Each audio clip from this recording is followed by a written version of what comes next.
and ever and ever. And Sam, if do you want to take a second there? Did you want to share this out to your? Yeah, let me load your page up real quick. I'm just refreshing it right now. So while Sam does that, if anybody's joining us, probably saw it just now in the description.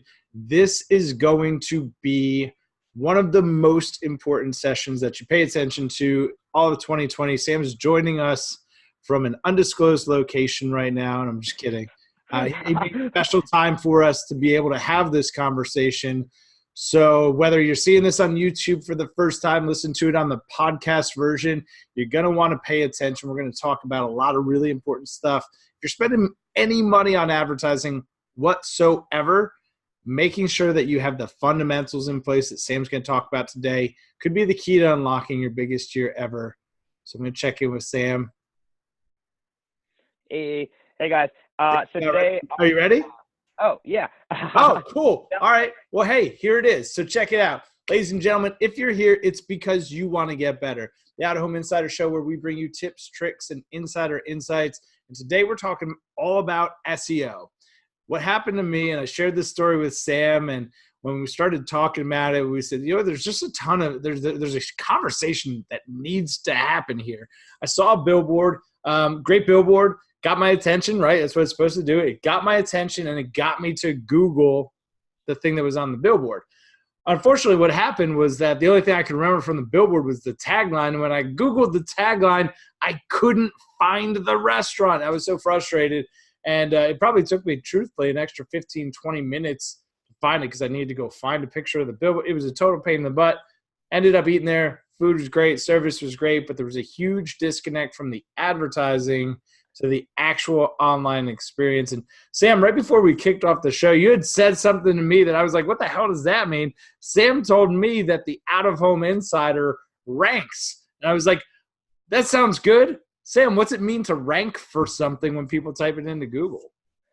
So that simply means that when a keyword, term, business name, maybe even your business slogan is entered into Google or another search engine, that you appear on the first page. Ideally, you want to appear first, but if you're second or third, it's not the end of the world.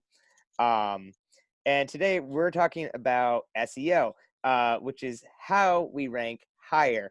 So for anybody that is watching this live or on YouTube, I want you guys to let us know what SEO stands for below, but we're going to do this with a twist. I only want wrong answers for this acronym. Okay, guys? So if you know what SEO stands for, leave it below, but do not leave the right answer. Okay, now that we've got that out of the way, SEO is an acronym for search engine optimization. This is the practice of tailoring the information on your website to show relevant information.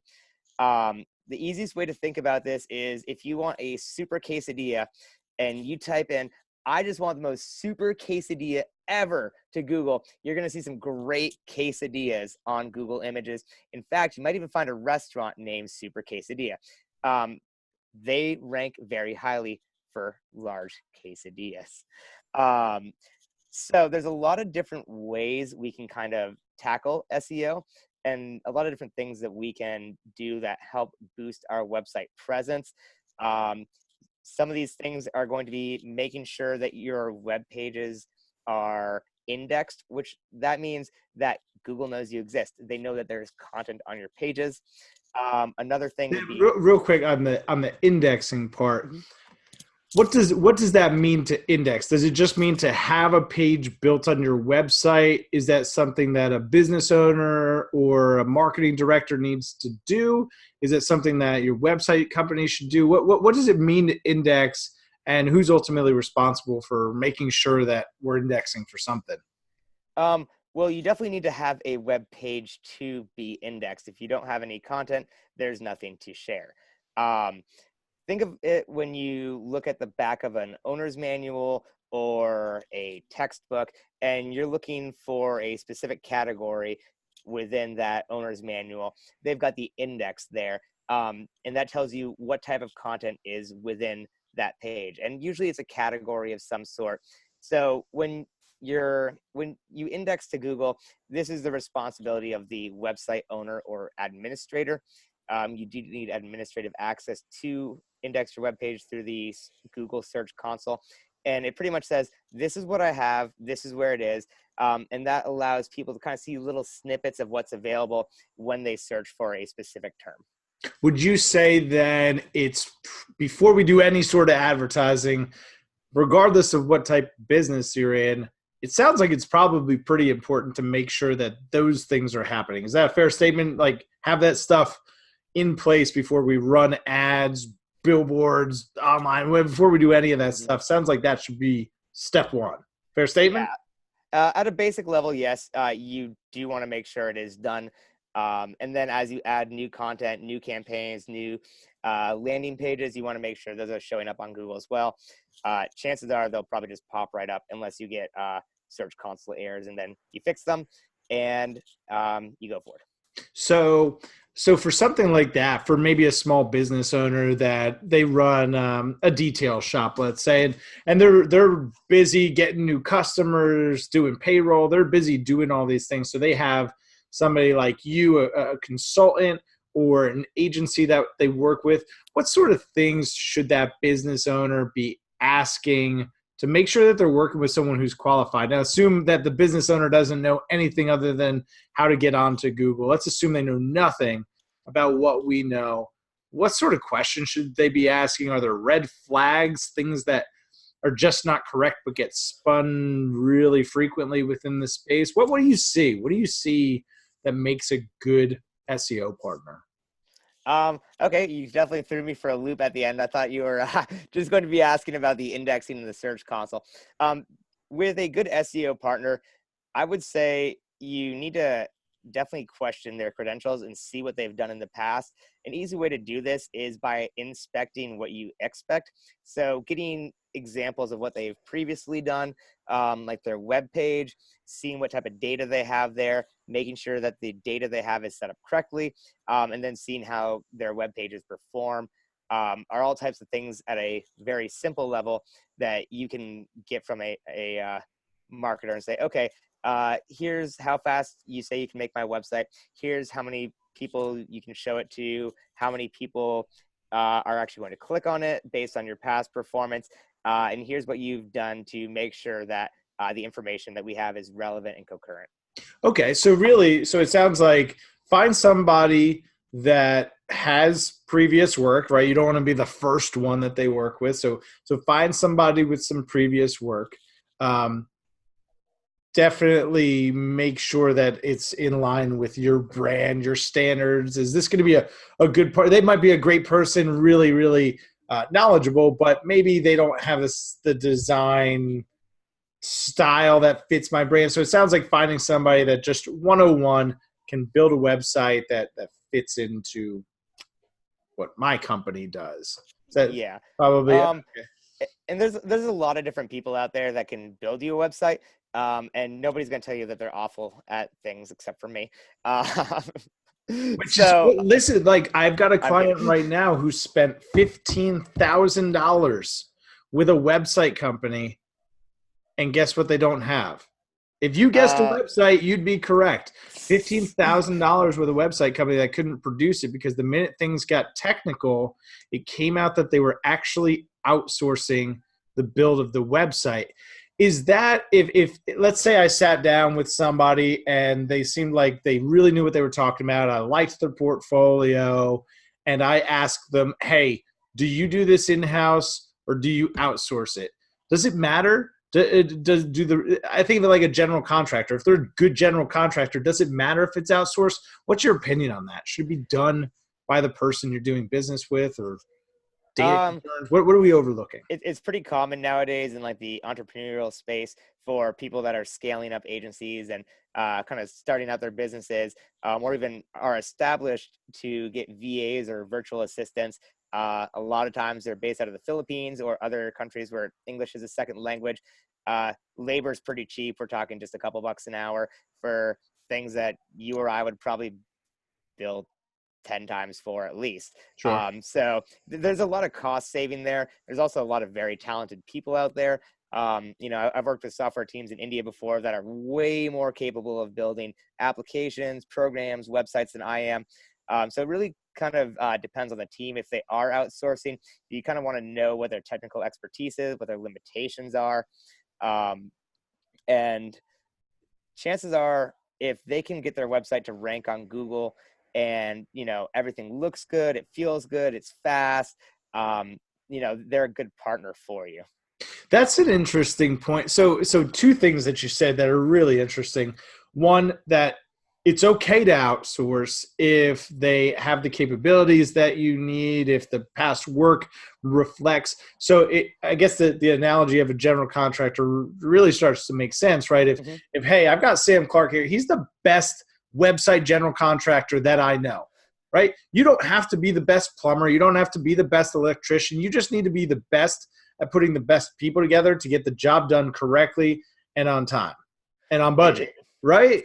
It's kind of funny you say that, Tim, because I actually worked in project management for a software company before for quite a few years. So I was kind of the general contractor of the application specifications. And, I decided I really liked websites and the technology. And I'm not a programmer by any means. I can put together code, I can research it, I can figure out what works. But, the same reason you don't want me putting a shower head on is the same reason you don't want me writing a JavaScript. It's great because I was thinking about this on the way in this morning, knowing that we were going to have this conversation later, that it's sort of like running a relay race. I could run all four legs. That's not true. I couldn't run all four legs of the 4x100. I can't run it off. I could walk it. But someone could. They could run the whole race by themselves, but it's not a race that's designed to be run by yourself, right? I run 100 meters. I hand it off to Sam. Sam runs his 100 meters. He hands it off to the next guy. It really can be a team sport if you've got the right people in place, and vetting out that vendor for your website build, for your SEO is really, it sounds like a pretty important step to get right. Because if we can get that right, now we've got a good foundation to build up off of. So we've vetted that person out. We made sure that they're the right fit. What's this stuff cost? Like, what should SEO cost? I feel like there's 1,000 different variations. And then, you may provide a service that's 10 times the value of the next guy, but because you're twice the price, you don't even get a shot. How is price, like, how does SEO even work in terms of what I pay for? What do I get? So that's a very good question. And there's kind of two things I want to touch on there. One of them is, you said, finding people that know what they're doing. And kind of the general contractors that I've known, they have their electrician they trust with their life. He's not going to break code. They've got their plumber that they know that things aren't going to leak through the roof. They've got their guy that does siding. They've got their guy that builds door jams or framing or whatever. And these are all people they've worked with and trust.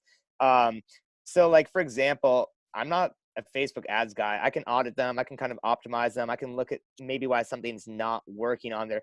But I'm not building Facebook ads from the ground up. It's just not something I do. Where I find someone like Nicholas Reed at 253 Media, I talk to him for a little bit. He shows me what he's doing. I'm like, dude, this is something I have not seen before. This is another level. No one in the space is doing this. Your results are phenomenal. Yeah, sure. There might be some tidying up, wire management, I would call it. Got to bust out the zip ties here and there. But, it's really good stuff. A guy 100% trust. So the next part of that, sorry, what was the second part of the question, Tim? I don't remember because we started talking about Nicholas and he's I just like Nicholas so much. I wanted to be that's a partner I trust. No, but I think it's important. I think it's especially important, considering, right? So how could this all work together? Oh, the cost. The cost. Thank you. That's the most important part. Everybody's sitting at home right now. Where's my money? Thank God Sam brought us back because Tim hasn't had enough coffee. Yeah. So what should it cost? What do I pay for? What do I get? I've heard of pay for performance SEO. What's that mean? Again, just unpack the whole cost thing and what I should be expecting as a business owner. So this is really a sliding scale type of question because it's everybody needs something.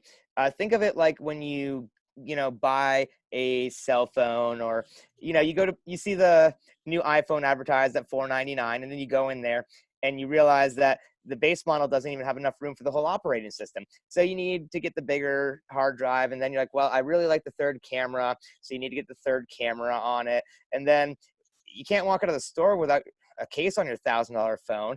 And you know how much these screens cost to repair? You definitely need to get that invisible shield and, that wireless charger. So like everybody needs some different level of help, and everybody has some different needs in their life or their accessory case. So, I mean, it could start out saying you might just need a very simple website, and you're looking like minimum probably $300 just to buy the domain name if it's cheap, and to get your hosting squared away, stuff like that. From there, you either need to build it yourself or you need to pay someone to do it. I think a pretty standard rate is probably about $250 a page for something that's not crazy advanced. If you want to start doing stuff, $250 a page. Just to clarify what that means. That's to, let's say I have a website. I've got my home page, an about us page, the products I have, and a contact page. Would that be like a 4-page website? That sounds about right. Like for a restaurant, you might only need a 1-page website, for example, where you've got your daily specials, you've got your menu, you've got your location, your phone number, your hours.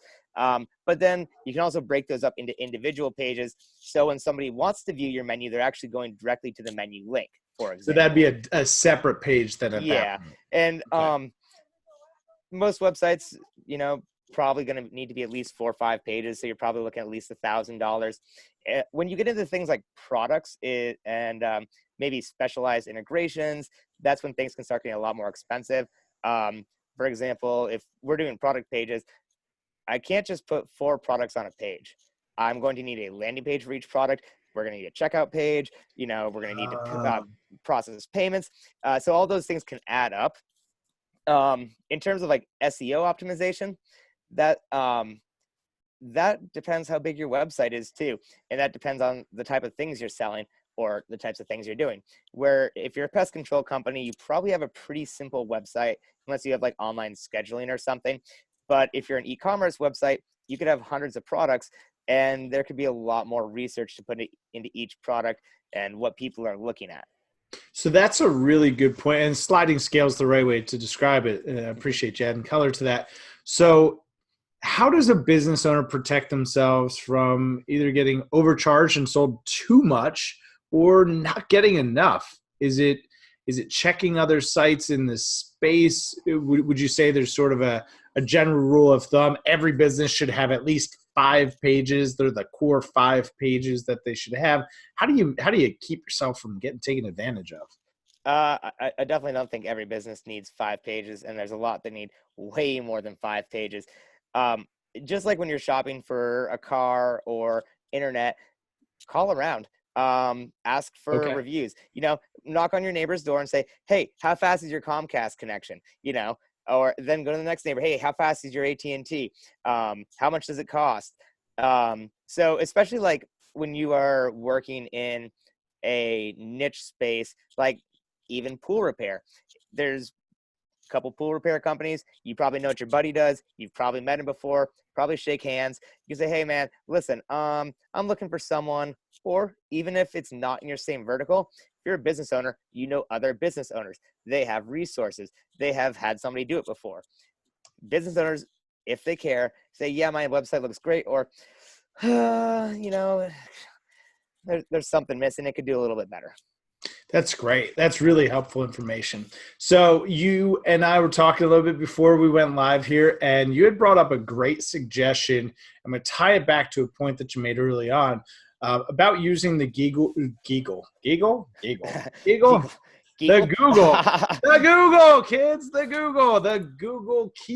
planner to sort of look at what are people looking for. Is the Google keyword planner, is that a good place to go, or should your SEO person be using that to see, hey, what type of things are people searching for? If you're a business owner hearing this for the first time, Google keyword planner shows historical search activity for different keywords, and those things could be like pest control service near me, or something a little bit more abstract. Is that a place that if you were looking at, all right, I'm building out this pool company's website, I want to see what are people looking for in this area? Is Google Keyword Planner the only place that you'd go to look for what people are looking for, or Are there other tools out there? And can you really tell how many people are looking for a thing in a market and you be able to connect them using SEO? So you can always take a look at what your competition is doing. So as a business owner, you may or may not have the time to go to every competitor's website. You may or may not understand enough about their website to know exactly what they are doing and who they're targeting. I really like the Keyword Planner because it helps me know what people are looking at. Now, Keyword Planner is made for paid advertising, but I really like it for organic advertising because it gives me a base plan of if somebody is interested in something or if there's too much competition. Like, think, Tim, you know what the most popular truck in America is, right? Is it the Ford F-150? Yeah. So if you type Ford F-150 into Google, the competition is ridiculous. Sure. Ford's website is always going to rank above you. But, when people get to the buying phase, they're probably going to be looking for colors, trims, drivetrain engines, that kind of stuff can help narrow it down. And when you say, okay, well, there's nobody searching for like gray 2020s and like whatever, but they're looking for four-wheel drive super cabs in this trim level, that's when you can say, okay, here is my point where I'm not competing with every single person on the planet, but I'm also still reaching people that are looking for something. And a lot of times with services, you kind of need to take a step back and think what the customer might actually want. So like if we use the pest control example, they probably have like some crazy chemicals that come in a giant shipping container and, have to go through biohazard checkpoints or whatever. And they've got technical names for their mosquito repellents and roach killing traps or whatever they do. The customer isn't going to understand the chemical names or, maybe like their in-house processes. So you might want to think about, okay, if I've got a problem, what is the average person going to look for?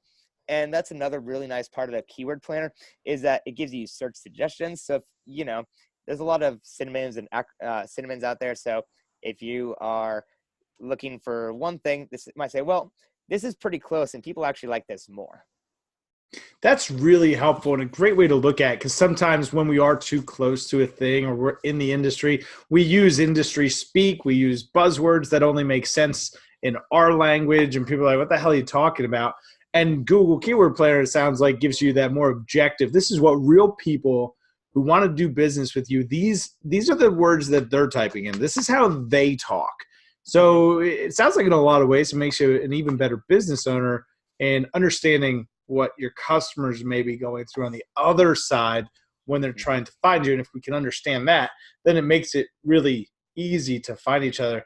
What I forgot to mention at this point, Sam, is that you're from Hotlanta, right? You're in the No, I'm from Vermont. I live in Hotlanta, but don't Got call it. it Hotlanta. It says that as soon as I you get can't off the train call it Hotlanta. No, there's this giant sign at the airport that says "Don't call it Hotlanta." I'm not That's kidding. so fun. Oh, so they're using outdoor advertising to prevent people from calling it Hotlanta. Interesting. I'll put They might have taken it down. I haven't been on a flight in like a year, but it's definitely there at one point. Well, the reason I bring it up is because you brought up some great examples of businesses and brands that you've seen local in your market. And one of them is a law firm, I think, Montlick and Associates. And they sort of had an interesting tagline. And it sounds like, unlike my restaurant, who didn't rank for their tagline, sounds like they've done some things to make sure that they are. Can you elaborate on that? Yeah. So in Atlanta, unfortunately, we do have giant billboards. Those are outlawed in the beautiful state of Vermont. We like our scenery. He doesn't mean that. No, billboards are great, So Montlick and Associates is a law firm here that I thankfully haven't had to employ. They probably help injured people or people that got arrested, and I don't want to be either.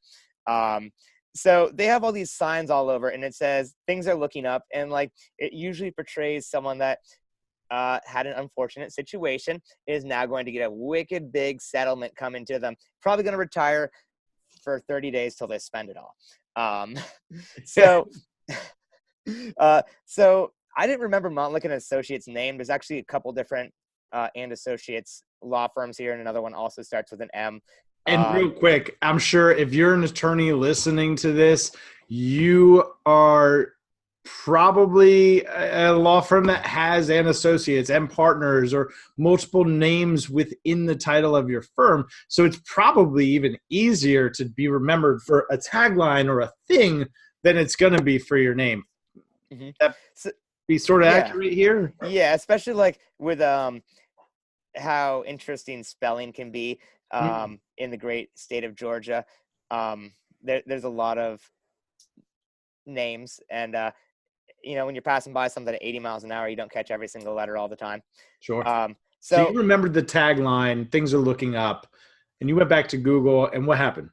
Well, I typed it in, and nothing about them showed up. Interesting. So their advertising was good enough that you remembered it and that you were able to talk about them. And obviously we're cheating here. We know the name of the firm because Sam took the time to find them eventually. But they spent all this money, got Sam to do the thing that they want people to do, look them up online, and they missed an opportunity. But there's an opposite approach still within the legal space. My Bald Lawyer, which I thought was pretty hysterical when you sent that to me, and I just Googled it, and sure enough, they rank. What's My Bald Lawyer doing so differently? He has something unique. So if I tell you things are looking up, Tim, there's a lot of different things that are looking up. It could be like you could get a dictionary definition, like improvements are on the horizon. Well, that sounds more complicated than things are looking up. But there's a lot of different things that will pop up with things are looking up. So My Bald Lawyer, there's only one bald lawyer out there. And maybe we just do this. Let's just do this live right now. How about this? I'm gonna share my screen.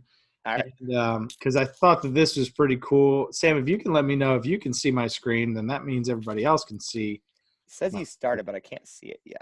Oh, wait. It would help if I opened the right screen. Hang on. How about that one?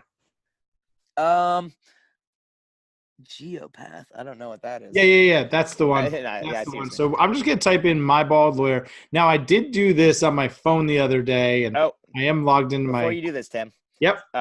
You know what the incognito tabs are? Yes, I do. Okay. Well, My Bald Lawyer is going to show up on top anyways. But for businesses that are evaluating their own performance, you don't want to use your signed-in Google account for your search. And the reason why is because you've probably typed in your business name before. There's a lot of cookies and other information, your search history, all that kind of stuff that's going to influence your searches in your regular web browser.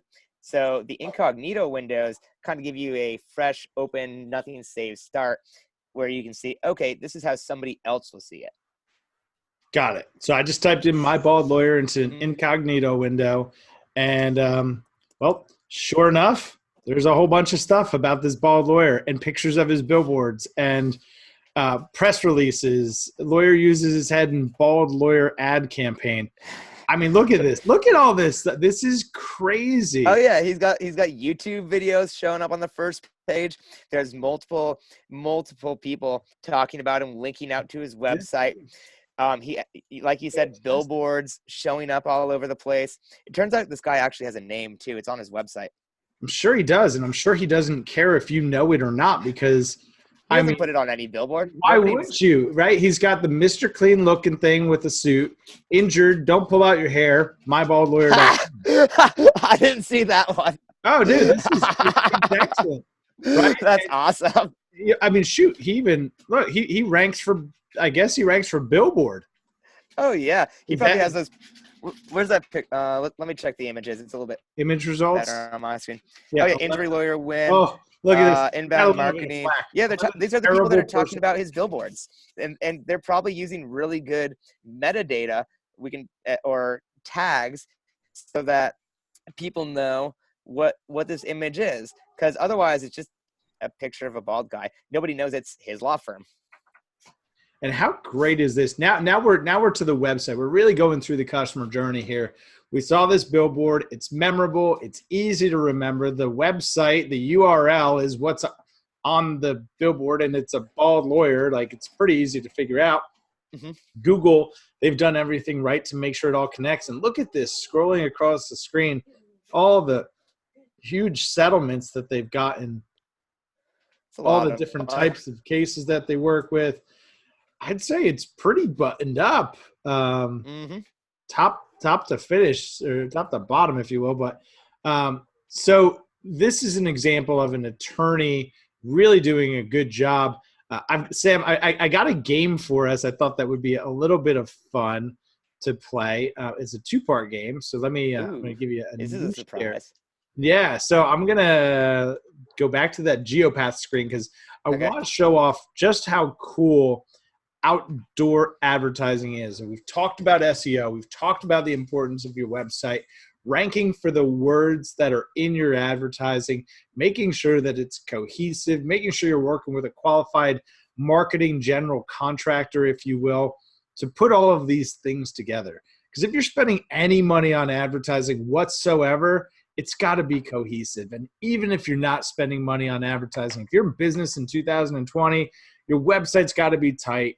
Your search engine optimization, that's going to help you peel off a portion of the people that are looking for either your brand, the products and services that you offer. It's going to get you some free opportunities just for being in business, just for having a good website. So if we wanted to get even bigger, and Sam, this is where we'll play our little game here.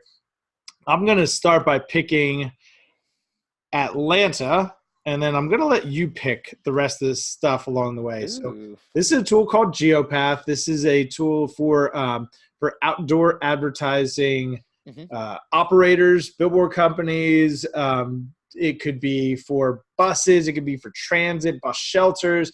It could be for digital screens that you see at the mall. This is a tool used by the out-of-home industry that combines 6 different data sources and mobile device ID data. And what it does is it allows us to understand behaviors in the real world, translate them to billboards, and help advertisers to make really good, efficient marketing decisions. So let's say I'm a business in Atlanta proper. I'm going to click apply there. That's going to change that. And Sam, up to you. Pick a business type, sir. Is this so? I see a lot of domestic light beer in front of us, Tim. Yeah. So should I only be picking a beer business type, or no, that's just the order that it starts in. You can pick anything. Pretend I've got nothing on the screen right now. It could be. I usually like to start with domestic light beer too. So a business type. Let's pick Mexican restaurants or tacos. That's one of my favorite things. Okay, is this a dine-in? Is this a takeout type place? Sit down? What's the vibe? I'm eating my tacos hot, man. I'm not taking anything to go. Tacos hot. So we're going out, date nights, Taco Tuesday. I'm trying to go someplace where I can get a fresh taco, maybe a tequila flight, someplace I can sit down, have a nice dinner, but not spend an arm and a leg. Sound like the place you want to go? Oh, yeah, definitely. All right, cool. So what I can do here is I can start typing in something like dining. Well, it looks like din, quick service restaurant. As you can see, most of the quick service restaurants that we all know and love. Mm-hmm. But let's say, all right, we're looking for a sit-down style restaurant, any sit-down. Can you find like a specific business in this? Maybe Chili's. Like it probably doesn't find like mom and pa's, like little taco stand down the street. So I'll show you how we can do that. So let's say you're a great family-owned Mexican restaurant, and you know of a company. Any Mexican. Okay. Any Mexican. So this is any Mexican restaurant that someone's dined at in the last 30 days. We're going to look at just the Atlanta market. Mm-hmm. We're going to click apply. It's going to run very slow because we're live here, and this is pulling from a lot of different data sets. But what we're going to start to look at here is, let's say we just wanted to do digital billboards, electronic billboards, because we want to do specials. And we don't just want to do specials. We want to do a weather-triggered creative that as soon as it gets above 85 degrees, our margarita specials go up on our digital billboard and talk about how you can get a pitcher of margaritas for $7. All right, that's something that you can do without a home is weather-triggered creative. So now I'm just going to select the billboards that are relevant to these people here. Let me just make sure that nothing is selected here. I think that I might still have something from. Tim, while you're doing this, I really got to know what kind of tequila we're putting in these margs for a $7 pitcher, because that's going to make or break the deal for me. It's definitely something silver. We're classy here on the Out of Home Insider Show. So here we go. You can see it's starting to sort out, and we start to see where some of those locations are. You see here, Kimball Bridge. I don't know if that's a popular spot for you or not, but we're looking at Atlanta. We're going to look at the digital billboard inventory, and let's just say, you know what? I want to find the top 25 that best match my target composition, that best match my target audience. Now, again, this map is processing a ton of data and oftentimes does lag a little bit. What I'm going to do is I'm going to slide us over here. And what we can see is that it's broken down these different billboard locations. You see this little percentage off to the right-hand side here? This means that 32% of the exposed impressions. So if there's 100 people that drive past it each day, 32 of those impressions are going to be to somebody who has eaten at a Mexican restaurant in the last 30 days.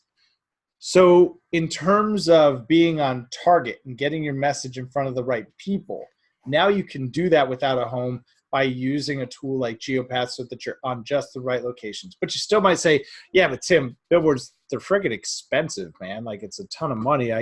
That's great that 35% of my impressions are on target, but I really need to be efficient here. The cool part about this is if it's an advertiser that's really looking to make a play in the market and they've got a budget, outdoor advertising drives more search than TV, radio, and print combined. That means if you were spending $5,000 on TV, $5,000 on radio, $5,000 on the newspaper, $15,000, if you spent $5,000 with out-of-home advertising, you would get a greater return in terms of search engagement. Sam, how valuable is it to an SEO strategy to have more people looking for the things that you are actively including in your SEO strategy? Is that important, search volume? Search volume is absolutely important. What's also important is what you do with that search volume. So you want the people actually clicking. If they see you on Google and they don't actually do anything with seeing you on Google, okay. If they get to your website and it's really, really slow and you have a high bounce rate, you're acquiring a lot of people that just kind of knock on your door and leave. So it's important. We gotta help people want to find you, right? We gotta let enough people know you exist. We gotta make it easy for them to get to you once they do go look for you. And then once they're there, it's gotta be a good experience, right? Like, you're not gonna leave your brick and mortar Mexican restaurant looking all disheveled. That's sort of gross. So your online should really be a represent. Would you say that the website in 2020, would you say the website's even more important? Oh, definitely. I mean, like, your website is pretty much everything nowadays.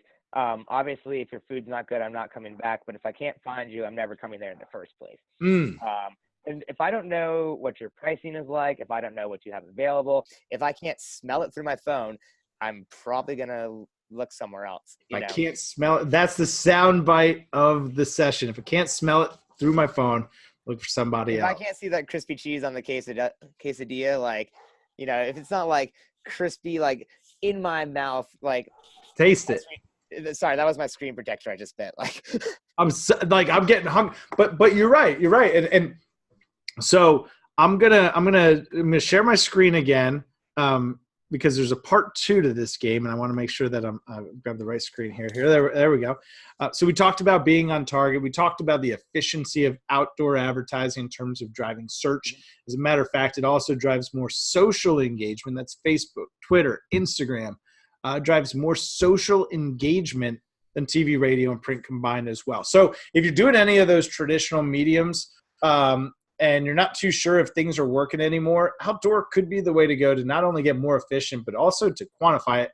Because one of the tools available in the out-of-home space is something like this. And this is from a company actually out of North Carolina called Reveal Mobile. And how we use a tool like this, and let's just continue with the Mexican restaurant example, is, Sam, you come to me and you said, Tim, I need to get more people in my restaurant. I need to get more people looking me up on Google. I need to get more people on my website. I just need more. Say, okay, well, let's look at the people that are already coming to you, right? They've gone through that entire funnel. They heard about you, they looked for you, they tried you out, they've been there. Well, those people are going to start to demonstrate a behavior that is not all that unique. We like to think that we're unique snowflakes. We're really not all that unique. And when we start to look at data like this, I can set a geofence around your location that filters out all of your employees and then monitors the behavior of customers. Where do they live? 81% of your customers live within 25 miles. Well, what does that 25 miles look like? That 25 miles could be a circle, it could be a square, or it could be completely linear like this and right along the main thoroughfare. Where do your customers work? You see how those different hotspots start to change. So let's say you were trying to influence somebody on their way home from work for dinner. Well, I know that the majority of my customers, they work over here and they live right here, and it looks like Bethlehem proper. So if they're over here, what are the routes that they use to get here? And if I know that where they work and live, and I also know other places that they maybe go to dine, I can start to look at those places. Well, what is it that they like about going there? Is it that they have a great selection of special combinations for dinner? Is it the ambiance? What is it that makes those other places unique? So now I know how frequently customers come, right? I can tell how often my best customers are there. What are other ways that I can get my best customers to come back one extra time a month? Because if I'm a restaurant owner and I can get my customer to come back 12 extra times a year and my average ticket's $20, well, I just made an extra $240. I added $240 to the lifetime value of my customer by having information like this, by a proper planning process to your out-of-home strategy. So having information like this on the forefront, I can say, Sam, this is what we know about your customer.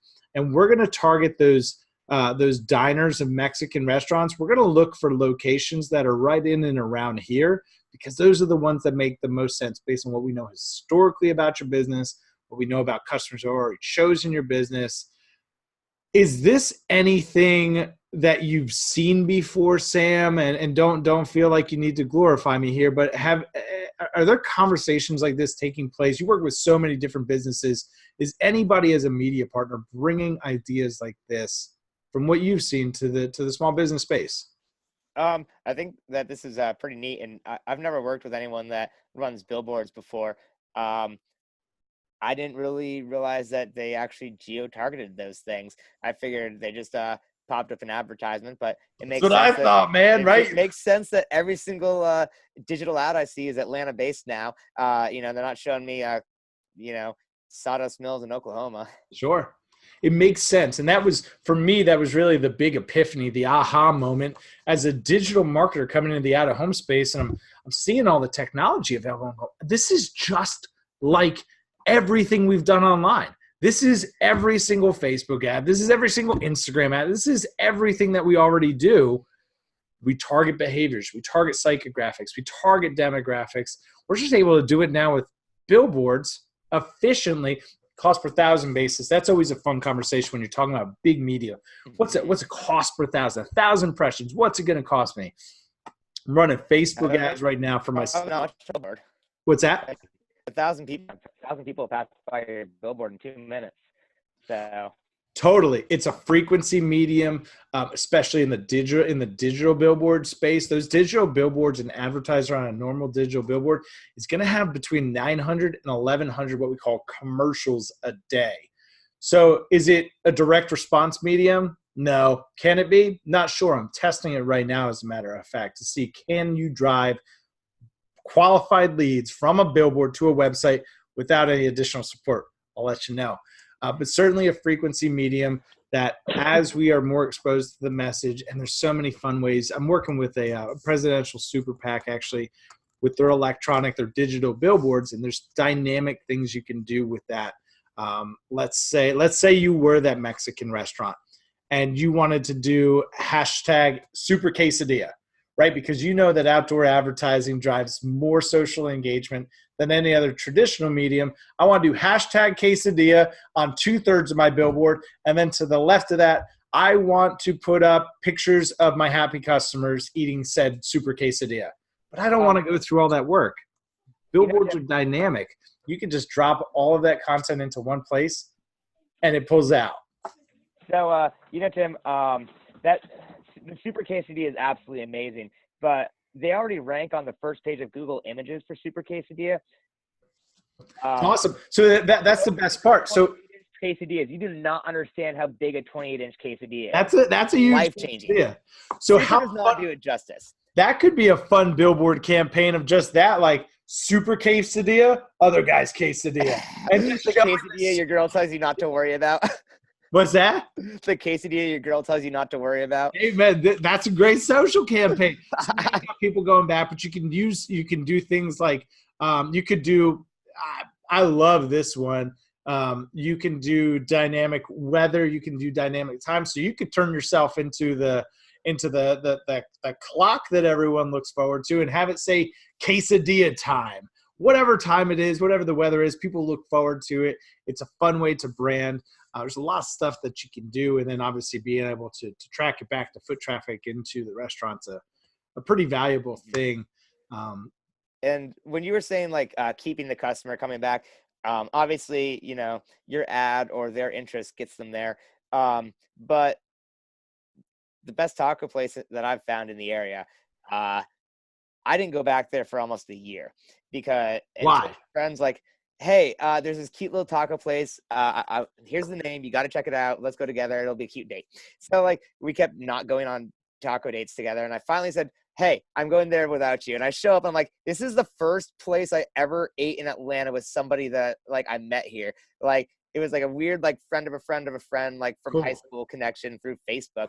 And I'm like, yeah, this place is amazing. Like, so if they could have kept me coming back, I probably would have went back every single week over that like year period.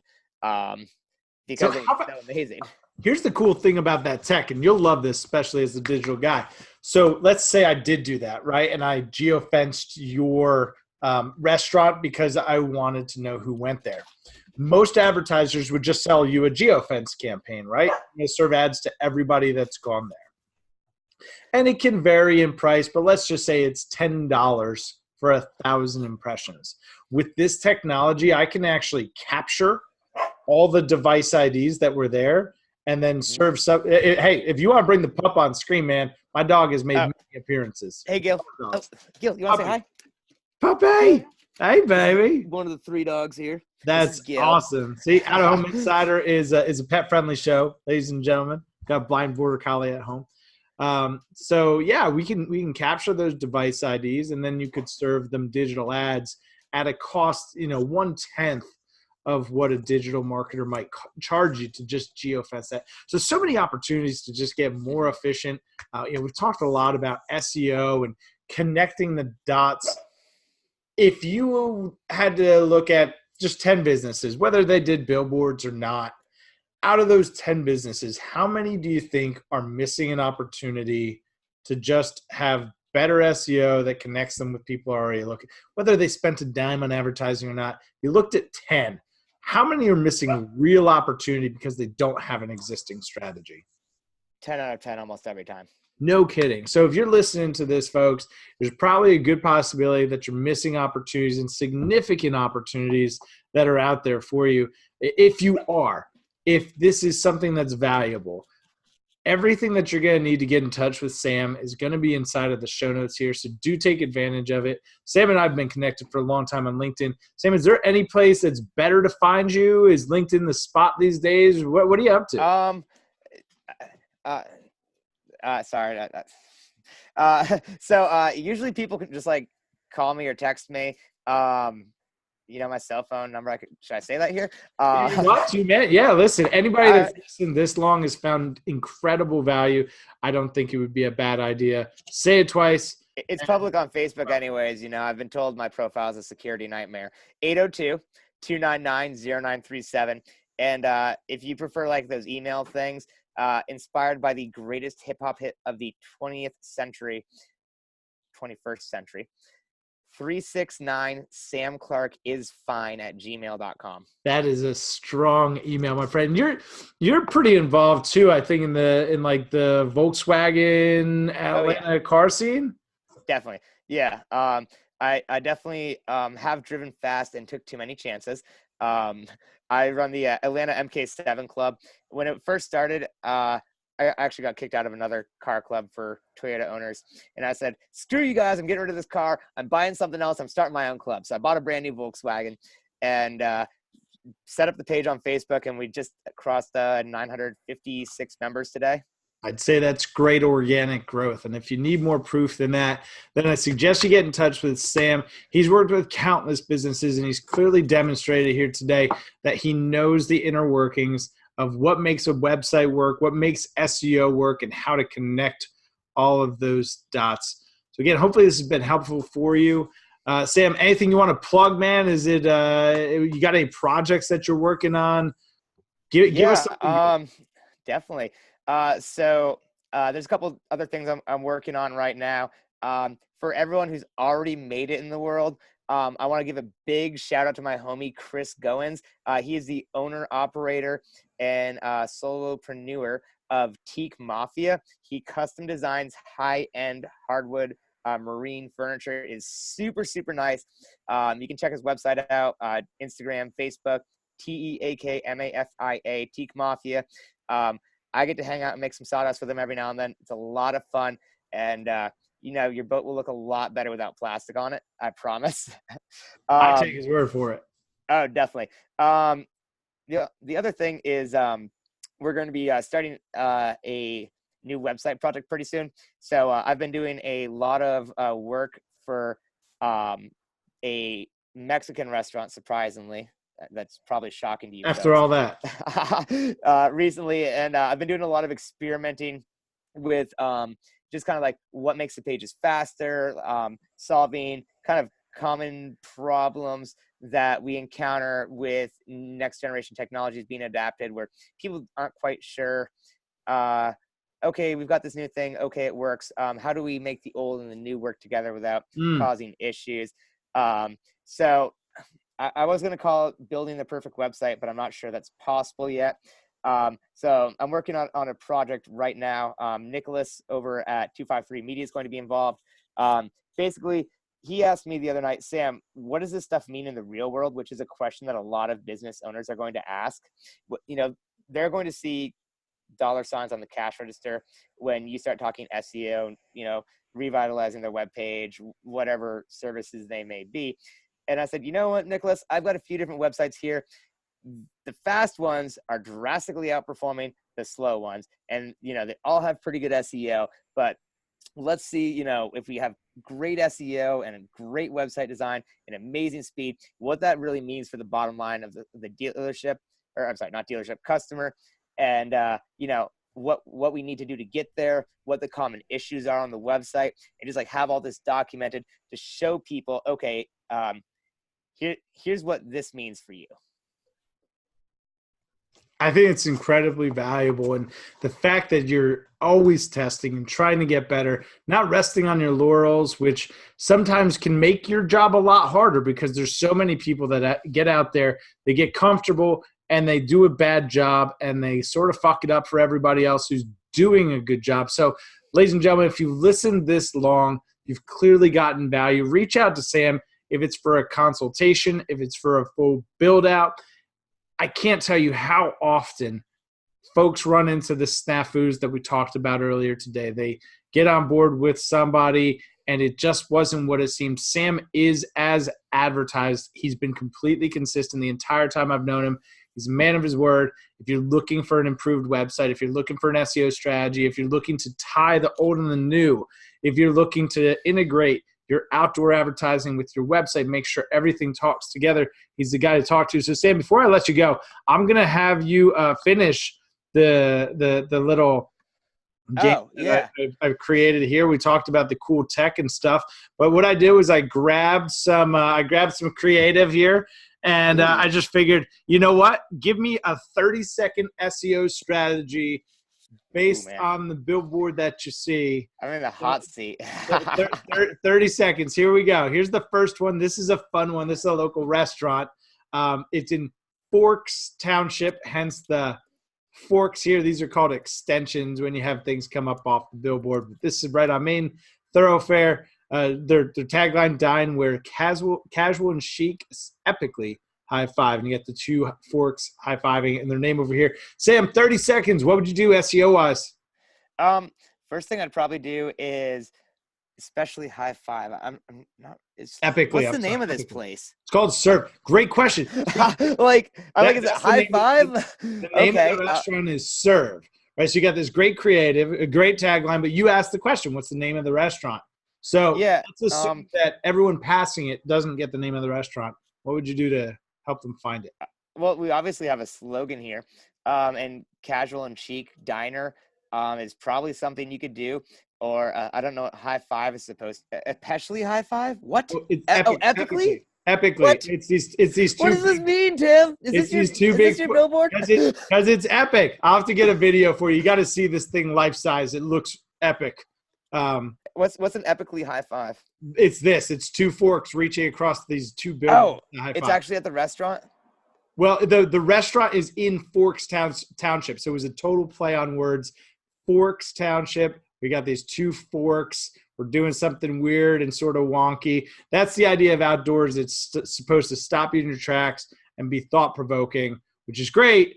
But when they Google you, what would you do from an SEO standpoint? Is it the tagline? Is it fork billboard? What would you do? You know, Tim, I'd probably go to Pennsylvania and learn about these big forks first, because this is news to me, man. I think that a casual and chic diner is definitely something that could be useful in your area. If it's something like, hey, you know, it doesn't cost a lot of money, it's still hip, you know, Cool. Show up in your work clothes, whatever, take your wife out for a fancy dinner. This epically high five and two forks thing is still confusing to me, but I don't live in the area. Maybe it makes more sense. It makes so when you're driving, I'll just add the color. We'll move to the next one. When you're driving past this one, you're in Fork Township. So Okay, that makes more sense now. It's total pun, play on words. Maybe two big forks or forks. Oh, I get it now. It makes Casual sense. and chic, they high five forks. Oh, That's why you got to drive past it a few times. I think the split in the middle was making it like two different phrases to me. I take it for granted because I drive past it every day. Okay, all right. What's our next one, Tim? Next one. Oh, this is fun. It's it looks like maybe a homebrew place. This was in a different market, but this is a fun creative, right? Stop in periodically, exit here. This is what we call a directional. In the world of out of home, it's every McDonald's billboard you've ever seen. McDonald's left at the exit or whatever. Mm-hmm. So Delta Beer Lab and Tap Room, stop in periodically, exit here. What would you do with this beer brewing place and this pretty cool creative? I don't know if stopping periodically is going to be something that you're going to have a lot of competition with. I really, really like the design of this, and it's pretty clear what the business name is when I look at this. I think that's an easy enough name to probably remember. So maybe we just focus on the name, making sure that we're easy to find, good website. The website creative lines up with the billboard here. Mm-hmm. So like something like this, if they really want, I don't know if stopping periodically is like something they're trying to promote or part of their brand image. On their homepage, it says crafting change. Again, like with stuff like this, can be. You're on their tough. website right now. Yeah. I'm Googling these as soon as they pop up before you ask me about it. So Crafting Change is actually an exhibition art show type of thing. So something like that, probably not going to be a good tagline just because there's a lot going on with other people using that phrase. I think Delta Beer Lab, pretty easy name, good looking website. Looks like they've got some information about their on tap, the food, that kind of stuff. With this, I don't know if they are interested in coming up with a slogan that people type in and get to them. I think just Delta Beer Lab with this and it looks good. It's pretty clear there's beer there. I think the thing that I get confused of now, I'm looking at the website is, do I go here to make beer? Community destination and brewery. Beer is brought. So it is a brewery. See, I interpret it as like a homebrew place, beer lab and tap room. So I guess the idea here is that they experiment with making different beers and things like that. So it could be just that. Continuing with this periodically thing, like we periodically change our beers, and here's what's new. And building on that, see, here's one where the website, I've got the logo, but the creative, it doesn't so much match what I'm seeing on the billboard here. This is a little bit more fun, a little bit more scientific. Let's see what's next. Tyrrell Basin, they do a lot of really cool outdoor. They've got some stuff that I guess I could say it. It's my show. I think it says Totally Bitchin'. They're playing on the TB. That's a different one. But Tyrrell Basin, we see skis, we see a snow tube, and then their name. Pretty straightforward. Any recommendations here? So all they're doing here is showing their name, and it's pretty clear who they are. They're not really going for a slogan or anything like that. It's very attractive. It's clear that they do skiing and that they do snow tubing. Like you said, these adverts are going to be showing to people that are in their area, and they are in Oreb, Wisconsin, it looks like. So I think we just type that in skiing. Maybe they could add a location. Tyrrell Basin ranks first for that area for skiing, so that's good. With this, they have their name up there, which is like very powerful. I assume if you're in the area, you probably know where Tyrrell Basin is. This is probably more of a keep us on your mind type of ad than anything. And it sounds like they're connecting the dots on the other side. You're able to find them pretty easily. Yeah, and just go to the website, Tyrrell Basin Ski and Snowboard Area in Wisconsin. It's pretty straightforward on their website what they offer. So this is one that I really love the creative, but I got to be honest, I was a little bit confused looking at it. Like, I didn't know if it was a costume store at first. Obviously, it's Lazy Boy. We're sitting here looking at it, but at 70 miles an hour, is that clear? So if you had to pull out one word, maybe it's Bacula. What could you do to put an SEO strategy for behind Bacula? Like, I just saw this Bacula billboard. Well, Bacula. What is Bacula? Well, the good news is that nobody in the world uses the word Bacula for any search results. So you already have a unique term, which I really, really like. I use an embarrassing childhood nickname, Samaru, because nobody wants to be called what their parents do, unless you're doing it for marketing. So better support for my. What's that? Like, would it be something as simple as making sure that Bacula is somewhere on your website? Yeah, I mean, this is a pretty. I don't want to call it attractive. That guy's pretty creepy, but eye-catching sign. For sure. So better support for my Bacula. Is there only one Lazy Boy store? Do they have a real name? Is it corporately owned? Moonlight Madness means nothing, basically. Unless you so maybe this would be better served on the website. Moonlight Madness ends. So playing on this idea of the creative, but a little bit of urgency. If I got you to the website, hey, we've got a time-sensitive offer you probably want to take advantage of. And you can really kind of like distribute this throughout all channels if you want to get a little bit deeper. So yeah, you have your landing page on your website, like better support for my Bacula. Moonlight Madness ends November 2nd. So that way, when people that are in the area, if they're looking for chairs or if they're looking for your tagline, they'll see a page about it. It'll be on your Facebook. There's going to be traffic that's going to be directed, all that kind of stuff where the tagline isn't anything that actually exists. Moonlight Madness is when the revolution of the moon around the earth causes the moon to appear to change shape in the sky, not a Lazy Boy sale. Not a Lazy Boy sale. So it could be something else. Maybe you create a little bit of a mystique around this Moonlight Madness idea and have some fun with the landing page. Maybe you've got someone who dresses up like Dracula and sits in a whole bunch of different chairs, and you can do fun social videos and things like that. So, yeah. There's like, 2 other ways to play off of it, it sounds like, on some other platforms. I used to think it was really important to be like all serious on Facebook. And like, oh no, I can't post anything that's slightly off color because somebody might get offended. And then I realized that like Facebook's a joke, man. Like that whole place is like the worst on the planet. And you really shouldn't take yourself too seriously on there. Yeah, don't be super offensive, but get people laughing, like maybe be a little bit controversial, like do something that people see that they don't expect. Like Pizza Hut the other day I think it was, or maybe it was Domino's, did free unlimited water refills coming soon, and like the That's internet funny. freaking lost it. That's funny. I like that. And like 10 years ago, you'd get fired for posting something like that.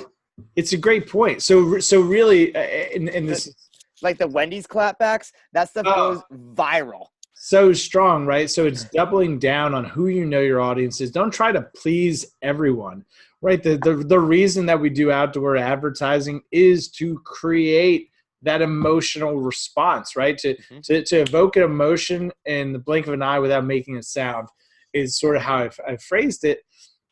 And you can do that and connect with your core audience, and you can be funny on social media and connect with your core audience. Don't worry about the people that you're going to upset or offend, because they were never going to do business with you anyway. Oh yeah, and I kind of think of it. As like Zesty or Muy Caliente, where people might get a little bit hot and bothered by it. They'll spark some more conversation. That's better for your organic reach. Like some of the like most ridiculous marketing plans on the planet, like that dealership that gave away free shotguns and American flags and Bibles with every truck purchase.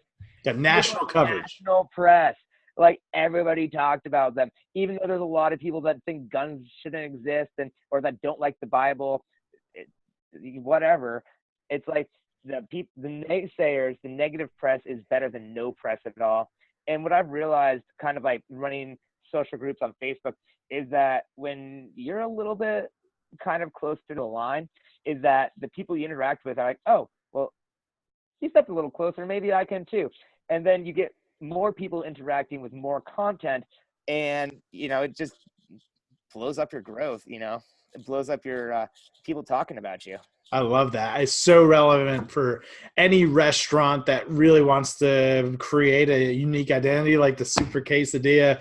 You said that comment. What was it? What was it? The quesadilla size that your girlfriend won't be upset about? Oh yeah, the quesadilla. Your girl says not to worry about or something. Yeah, like that's if they're not doing that, they should be doing that, because it's going to be hysterical, and the audience that is going to go there for the 28-inch quesadilla is going to appreciate a brand that can just find you a girl that looks at you like she looks at tacos. That actually happened to me. Tacos looked amazing, and she's like, I'm like, I'm jealous. I'm not that good looking. That's the next fun play. If anybody's listening to this at this point and you totally want to do this idea, give Samurai a call. I want to see a brand start putting up memes on digital building, just like that. Play off of the things that are popular in pop culture and just craft them into your brand. Like the guy who's checking out the girl and his girlfriend's looking at him all pissed off. You could do that with a taco on a billboard, 14 foot tall, 48 foot wide on the side of a highway. Instantly legitimize your brand, get a ton of people talking about you on social, and then you've got a cool personality on social. You just got to get people there. Got to get eyeballs. There's a dealership, I think it was a Ford or Toyota store down in Florida somewhere. They had a minivan for sale, and their marketing director aimed it at a mom named Karen that may or may not have been an angry customer they had. Awesome. It was like, hey, Karen, here's your minivan, blah, blah, blah. Like, it was like going off on like how awful Karen is, like how it's going to suit her lifestyle perfectly and how she can just like ruin people's lives in it and stuff like that. And it got like 2,000 reactions. It was absolutely nuts. It's great. Everyone was like talking about the Karens of the world. Sorry if there's nice Karens out there. I haven't met you yet. It's an incredible parlay. Somebody does in the automotive space, I think better than anybody, is Brian Ortega from High Valley Toyota. He's great at keeping like super relevant things. If it's Amazon delivery, does a great job. They did a pretty funny one, like the Game of Toyotas, was it? Yeah. The Game of Thrones thing. I remember it. It was I feel like it was last winter at this point. It was like a winter is coming Game of Thrones sort of. Yeah. Don't be afraid to have fun with your brand. It's a great point that Sam brings up. Actually, speaking of fun brands, I actually asked Johnson Auto Group if they wanted to bring back the Badger, and they said no. Listen, man, then someone else should take the damn Badger. If you don't want the Badger, Johnson Automotive Group, Someone else. I mean, they still own the Badger, but I was like, come on, guys, let's do something fun. Like, not at this time. I don't know. What a shame. What a shame. Well, hey, folks, again, this is Sam Clark. Sam's a great guy to know. And if you don't know him, get to know him. Find him on LinkedIn, Sam Clark on LinkedIn. You got his cell phone number earlier. Sam, give it to the folks one more time. How's the best way to get in touch with you? 802-299-0937. You can pretty much find me on any social media platform. Send the man a text. Shoot him a call. I'll put your contact information. I'll put your LinkedIn profile in the show notes here. So if anybody wants to connect with you on there, I encourage you to do so. Sam, thanks so much for all the preparation you put into today.